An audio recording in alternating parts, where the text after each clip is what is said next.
Okay, 6 to 9 friends, after today's lesson, I learned some things that might be helpful. I think it was tricky for you to see what I was doing because of my design and the color of string that I had.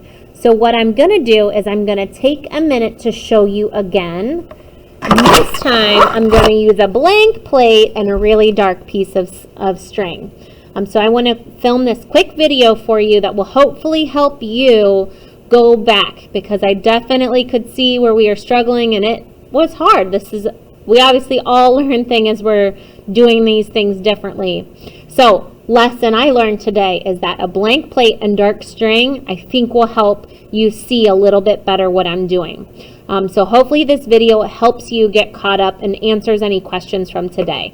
Even if this video doesn't help you move forward, just remember, I'm going to teach again tomorrow, and I'll do the same thing tomorrow. I'm going to use a blank plate and a dark piece of string. Okay, so it's going to be really important for you to follow right along with me and make sure that your plate looks like mine as we work. That way, your loom is going to end up being successful. So the first thing was to tape it on the back. Tape your string on the back, or you were going to use a glob of glue to glue it on the back and then let it dry, because I couldn't find a way to send home tape. So whatever notch, the little notches that we cut, whatever notch your string is closest to, you're just going to fit it in the hole there. Okay? All right.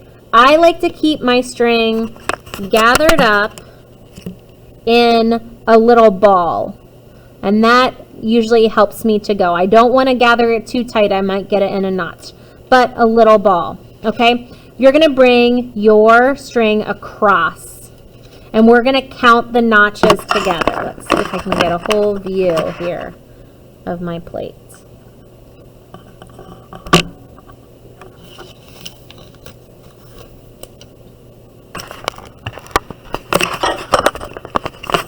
That's better. Okay. We have to count the notches because this has to go in a specific plate. So stick it through and count our notches. 1, 2, 3, 4, 5, 6, 7, 8, 9. It goes in the 9th one. Okay, and then tuck it in. You see how it's tucked in? That's how it's going to hold it still. Then we can count the notches on the other side. That means we should have 8 empty notches here and 9 empty notches here. Okay, 1, 2, 3, 4, 5, 6, 7, 8 empty. 1, 2, 3, 4, 5, 6, 7, 8, 9 empty. Your plate should match my plate right now. Okay, so this is what we need to do. Our string is going to go right next door to our neighbor, right? And it's going to come up. So it just gets tucked behind the rim of the plate. That's it. We don't go behind the plate, just tuck behind the rim up at the neighbor's house. Okay? Now our string is going to go across. Our string, when we take our string across the plate, it's always going to cross over the other string. And we're going to go to the neighbor, to the one that we've already been, and we're going to tuck it in there.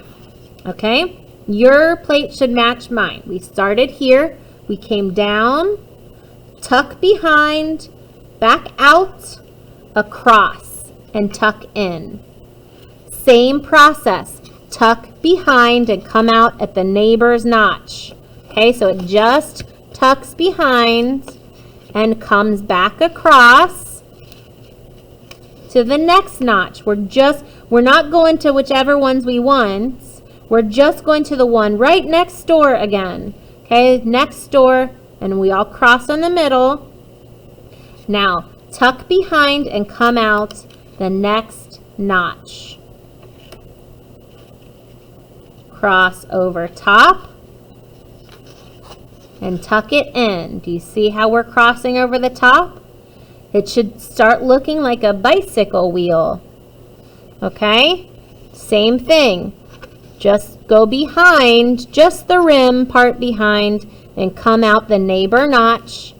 And our string comes all the way across, crossing over the center again, and going to the notch that's right next door to the neighbor.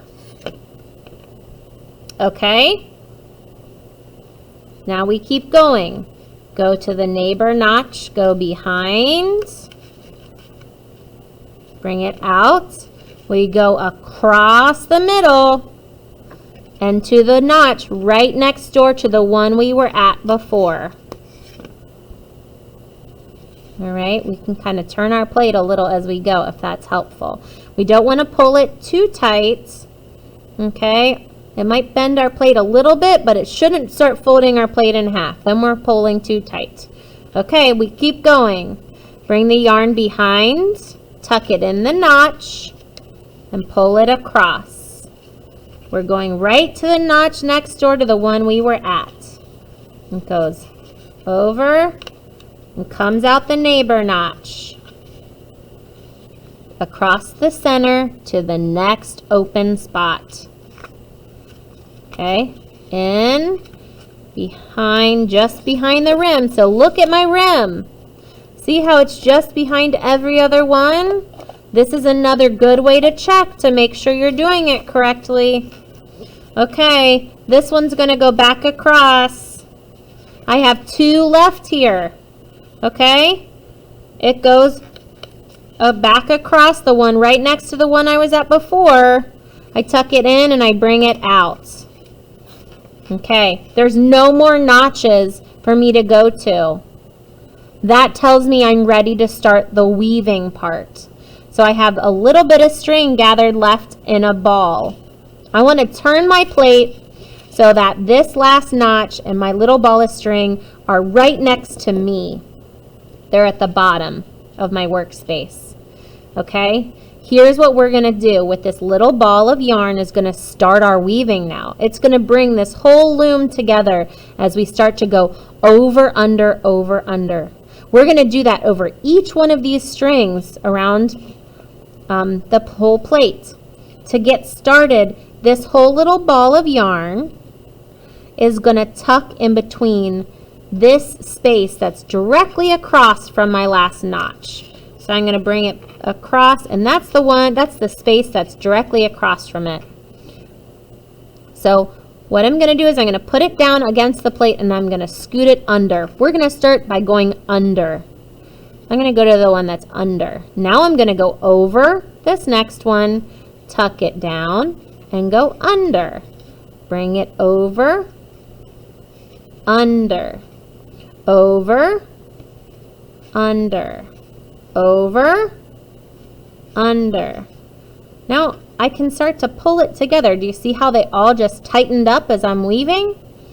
So I'm going to keep going. Over, under, over, under, over, under, over, under. So you can kind of spin your plate as you go, if that helps you. And then the ball of yarn kind of just stays in front of you, or you can move yourself around the plate. But it just is, once you get going, I know the loom part can be a little tricky to get started, but once you get it started, you are going to be a weaving pro in no time, because we just have to remember that it's about going over and under the whole entire time. So now I'm getting to a spot where let me pull it to tighten it up again, and I'm going to keep going. After you go around the plate a few times, you'll start to see the over under. It's pretty much, we're going to make one big long spiral going over and under. Okay, I don't want it loose like that. I want to tighten it up as I go. If I tighten it up as I go, then after I've finished my 3 strings, it's going to fill half of my plate.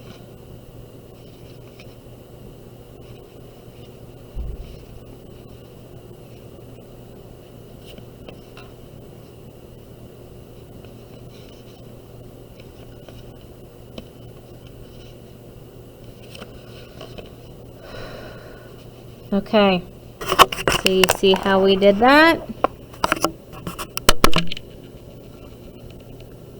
Do you see how it's gathering up? It's going over and under the whole time. Okay, I hope this video was helpful to get you started on your loom. I think it was much easier to see with the darker string on a blank plate. So I'm sorry that might have been frustrating earlier. It was frustrating for me. I want you all to be successful with your artwork and not to find it frustrating. So I hope this video helps for that. But we'll also have tomorrow. So I'll see you then. Bye.